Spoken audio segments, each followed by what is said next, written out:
here's what they're waiting for, I think.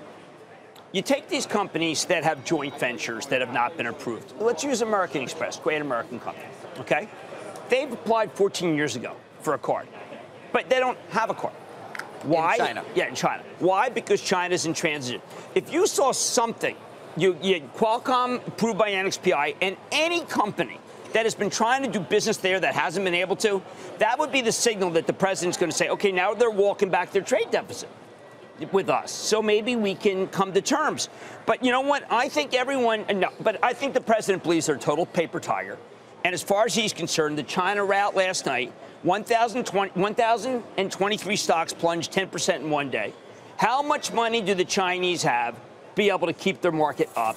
It was $5 trillion from the top. I hear that they're going to sell treasuries. Do we not think that the 30-year? Do you really think the 30-year couldn't handle it? We need the curve inflected. So I think the president's betting that they can't prop up. They do not. They're too levered. You're saying you would welcome them skipping an auction or showing up light at an auction? Oh, yeah. Because we have the cushion on. Oh, yeah, but they can't. They have all this. They can't. They have to recycle the dollars. They just can't afford it. They were $500 billion 10 years ago. Now they're $1.2 trillion. I've got all the numbers. I'm not. How about others ask about a massive devaluation of the yuan, something company specific, although apparently, according to the Times, the president has assured Tim Cook that he would not impose tariffs on phones made in China. I thought that was a funny piece because it's obvious that we don't. It's not us. Right. It's the Chinese saying, okay, listen, an iPhone now costs $750 more than it did yesterday. But that's what they do. I keep coming back and saying, how leveraged is China? How many industries are they propping up right now that are used to target other countries, including Europe, the countries in Europe? So you think we can break them? That's what you seem to be saying. No, that's really interesting you say that. Because what I'm saying is the president thinks he can break them. But you think he's wrong?